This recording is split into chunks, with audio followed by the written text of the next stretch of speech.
Hello friends, welcome to the உங்கள் சமையல். இன்னைக்கு இட்லி தோசைக்கு ஒரு சூப்பரான சைட் டிஷ் சட்னி தான் பார்க்க போறோம். கருவேப்பிலையை யூஸ் பண்ணி ரொம்ப டேஸ்டியான சட்னி எப்படி செய்யலாம் அப்படின்னு சொல்லிட்டு வாங்க வீடியோக்குள்ள போயிட்டு சட்னி பார்த்துடலாம். அடுப்புல ஒரு கடாய் வச்சுக்கலாம். 2 டீஸ்பூன் நல்லெண்ணெய் சேர்த்துக்கங்க. அதுக்கப்புறம் நம்ம வதக்க வேண்டியது எல்லாமே இதுலயே வதக்க போறோம்.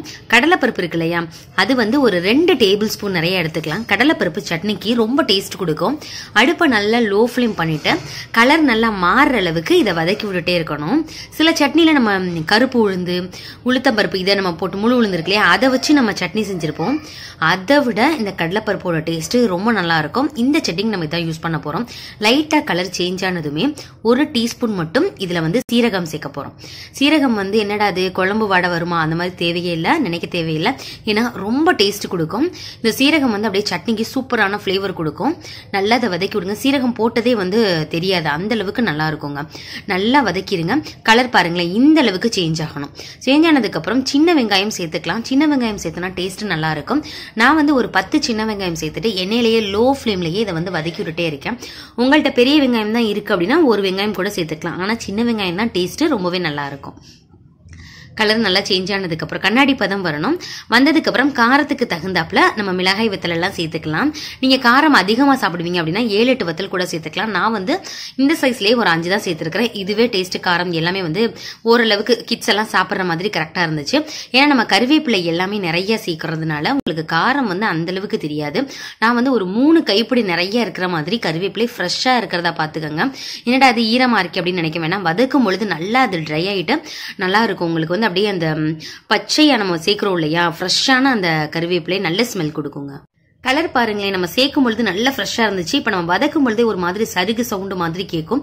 அந்த மாதிரி பக்குவம் வரவுமே நம்ம வந்து இதை எடுத்துடலாம். நல்லா ஆறட்டும். அதுக்கப்புறம் தக்காளியை நம்ம தனியா வதக்கிக்கணும். நல்லா பழமா இருக்கிறதா பாத்துக்கோங்க. ஒரே ஒரு தக்காளி பழம் எடுத்து குட்டியா கட் பண்ணி நல்லா வதக்கிக்கலாம். இது வந்து பச்சை வாசனை எல்லாமே போகும். இதுல வந்து நம்ம தக்காளியும் சேர்க்கலாம். தக்காளி இல்லை அப்படின்னா உங்கள்ட்ட வந்து புளி இருக்கு இல்லையா, அது வந்து கொஞ்சம் புளி எடுத்து நீங்க சேர்த்துக்கலாம். பிடிக்கிற மாதிரி இருந்துச்சுன்னா கொஞ்சம் எண்ணெய் மட்டும் சேர்த்துட்டு நல்லா அதை வதக்கி விடுங்க. அந்த தோல் எதுவுமே தெரியாம இந்த மாதிரி வரணும். அதுக்கப்புறம் இதை நம்ம அமுத்திடலாம். இப்ப எல்லாத்தையுமே நம்ம அரைச்சிடலாம். நல்லா ஆறுனதுக்கு அப்புறம் கொஞ்சமா உப்பு சேர்த்து இதை அரைச்சிக்கலாம். தக்காளியை ஃபர்ஸ்டே சேர்த்துறாதீங்க. அதுக்கப்புறம் நம்ம ஒரு சுத்தினதுக்கு அப்புறம் தக்காளி சேர்த்து நல்லா அரைச்சிக்கலாம். தண்ணி தேவையான அளவு தண்ணி சேர்த்து நல்லா இந்த மாதிரி நைஸா அரைச்சிக்கோங்க. நீங்க வந்து இதை ஸ்டோர் பண்ணி வைக்க போறீங்க அப்படின்னா நீங்க திக்காவே வச்சுக்கோங்க. இப்போதைக்கு சாப்பிட்றதுக்கு தண்ணி ஊற்றி நல்லா மிக்ஸ் பண்ணிட்டோம் அப்படின்னா சூப்பரான சட்னி ரெடி. இதுல வந்து நம்ம தாளிச்சுக்கலாம். தாளிக்கும் பொழுது அதனோட ஃபிளேவரும் டேஸ்ட்டும் ரொம்ப நல்லா இருக்கும்.